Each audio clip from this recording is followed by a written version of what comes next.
You guys got anything that's really cool, interesting? Hey, Coach. Me. Kaden Durham, do you have any update on his injury? Yeah, he's doing great. 100%, 1,000, million. He's doing chin-ups right now. It happened when the lineman fell on him after the second touchdown? Yes. Is that what you saw? Yes, yep. Those linemen are so agile. Yep. You're not going to get much from me on injuries this week. This is a bye week, so you may not go down that road this week. Unless you guys want to hang out at Our Lady of the Lakes and stay in front of the MRI machine or whatever you guys do. You guys can hang out there. Well, we still got to try to ask him. I mean, is there anything at this point, like, do you think it could affect his status for Ole Miss?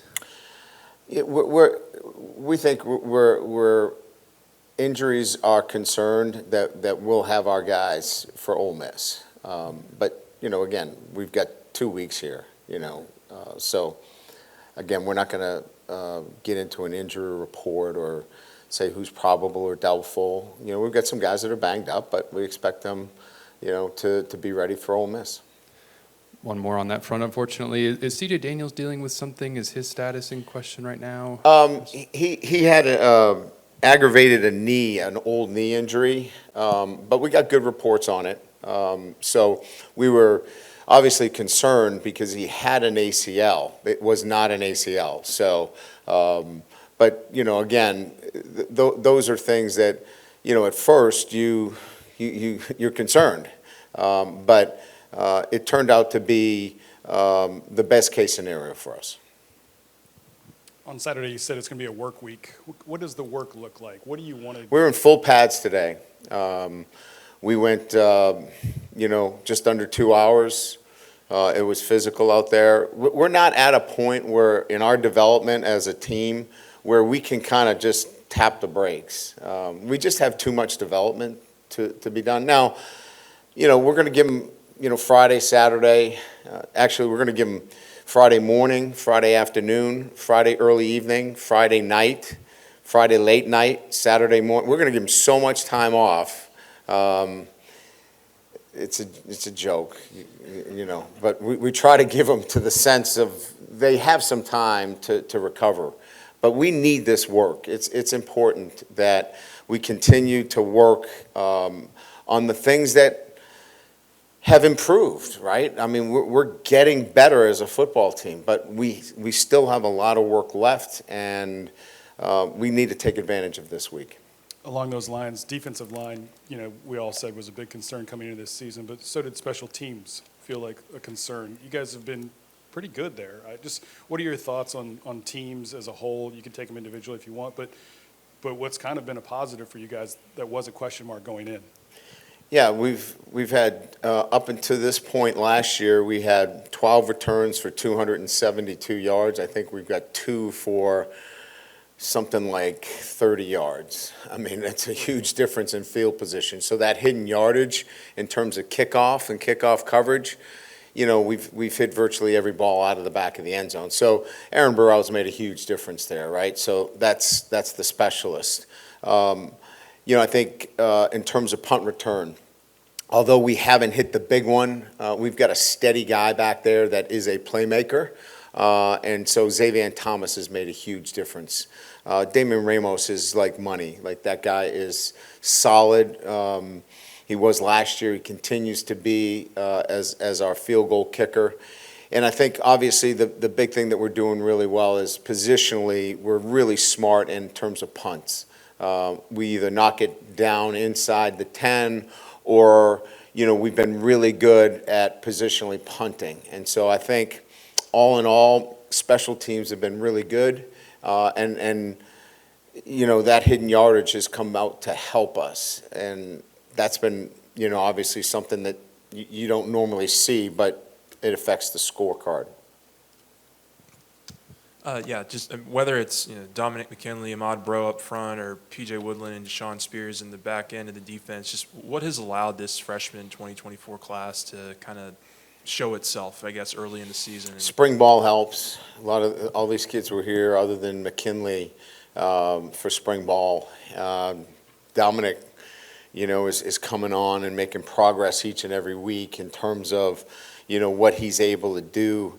He's going to be a really good football player. He's got some work to do, but I like the progress he's making. Ahmad Bro's been really good. I mean, he just is. He's detailed. He's organized in what he's doing every day. He's assignment correct. He, we ask him to do a specific job, and he does it. Spears is a good tackler.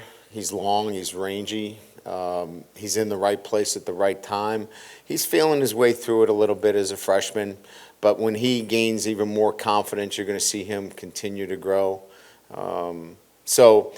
I think all of these guys benefited from spring. McKinley's a little bit of a different,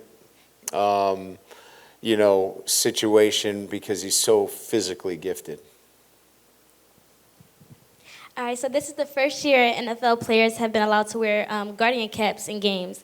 Do you think this is like something that would trickle down to college level as well, or should? Well, it's available.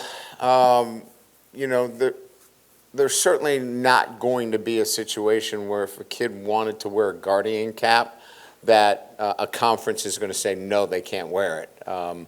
Nobody has pushed that envelope yet, but I don't see that anybody's not going to be allowed to wear it. But the fact of the matter is, I think that the numbers point that there isn't a huge difference between the guardian cap in a game and not, and I think that that's why a lot have not gone to wearing them. But if there is a change, I'm sure that those that write the rules are going to change that as well. But we've seen it to be a really good piece of our equipment for practices, and we'll see where it goes as it relates to games. Hey, Coach. How do you defensively? How do you coach eye candy and just teaching guys to know where the ball is at all times and motions and stuff like that? Well, I think that's the question and the answer in itself. What's the difference between something that actually impacts the play and something that is just there to distract you? And to me, it's being disciplined in your approach. And our players sometimes really need to focus in such a smaller way, and sometimes they're too broad in what they're looking at, and they look at too much. And it's affected us in some instances. And that's where you can be distracted by peripheral motion that has nothing to do with what your job is, i.e. eye candy, right? And so narrowing your focus to what is the most important cue for you is what we really are spending most of our time with our guys. And that's laser focus. That's seeing the corner of the number on the jersey, not the man, the quarterback, the back, the guy that's grilling in the parking lot, the scoreboard. And believe it or not, we have sometimes kids that see too much. And we have to narrow their focus so they're not distracted by that eye candy. If I could ask you a couple of things about Kaden. Yeah. Does he pass protect well? He is competent at pass protection. And competent, for me, we want to get it to a level of competent is he has to think about it. So sometimes he's a click behind. We want it to be kind of an unconscious competence, which means he doesn't have to think about it, right? He just naturally does it, kind of like a Josh Williams. He's at that level of unconscious competence, and he knows naturally, that's where I'm supposed to be, I'm going to do it, I see it, I can go. He's got to think about it, and as he's processing, sometimes he's a little late. But he's competent, and he's working towards that next level.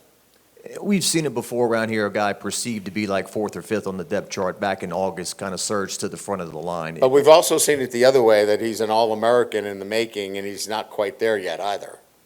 Right. So has he gotten a lot better since the beginning of August? Was it just a matter of opportunities because he was a true freshman, or what are you seeing out of him? Yeah, I think it's that. I think it's a freshman that's working through that transition of understanding the playbook, the nuances of playing the game, and just feeling more comfortable in everything that we do. And remember, early on, you know, it was a group of players that already had some experience that he was working to leapfrog. And through his play, right, when he was given the opportunity in South Carolina, he's made it happen. And so he's earned it through an opportunity that was given to him. But you know, Jackson was a player that played last year that was in front of him. You know, obviously John Emery was in front of him. An injury happened there. Josh, obviously. So there was a number of backs that were already in front of him, so to speak, because of experience. And through opportunity, he's now taken advantage of it. Sorry to hammer on a similar topic, but just one of the more noteworthy things to me, I think, about Kaden's fast start last game was just the fact that he was on the field to begin with to start both those drives. He's the first back on the field. So I think you and the coaching staff, have you or did you make that kind of determination that he'd be the lead back heading into that game? Well, again, you know, I'm much more about the player matching, you know, the kinds of plays that we want to run. And the play that we ran on the first play was a swing pass that required great speed. You don't want to swing that out to the field and not have the kind of speed. So that was a play that was designed for a guy like him. The second play was just, you know, he read the counter very well. You know, stepped inside the pulling guard and made that happen on his own. But the first play was designed, you know, for him to be in the game for that kind of play. Brian, you seem to be a lot more relaxed, joking with us. You know, your post-game pressers have been a lot more, you know, satirical, I guess. Just what is it in this season that's kind of enabled you, I guess, to maybe be a little bit more yourself? Did you see me with Nussmeier on the sideline? I mean, that didn't look intense. No, I mean, I think I maintain my intensity, you know, when it's game time. You know, that's my office. Like if I had a camera in your office, I'm sure there'd be times where you know, you get intense. I'm sure Wilson doesn't, I know that. But if you had a camera in your office, there's intense moments. But no, I mean, I just think that, you know, there's a lot of coaching, there's a lot of teaching going on, you know, and for me, you know, you have to be able to, you know, get to a lot of guys and you know, talk to a lot of guys at different levels. You know, Nuss and I have got a great relationship where, you know, he responds well if he's leaned on in some instances. You can't lean on him like that all the time, but there are times when you need to lean on him, you know. I was more interested in the levity, the levity that you bring. It seems different than my recollection of you in the past, I guess. Do you feel like you've had a little bit of a rebirth here? Oh, I love it. It's comfortable. I think I don't have to feel like you can't, you know, joke around a little bit without being taken too serious. So for me, you know, I have to check myself at times because I think a couple of weeks ago I was a little bit too sarcastic in the press room. So I have to check myself too. But by and large, it's I enjoy it here. I love being the head coach at LSU, and it's a place that, you know, for me, it feels real comfortable.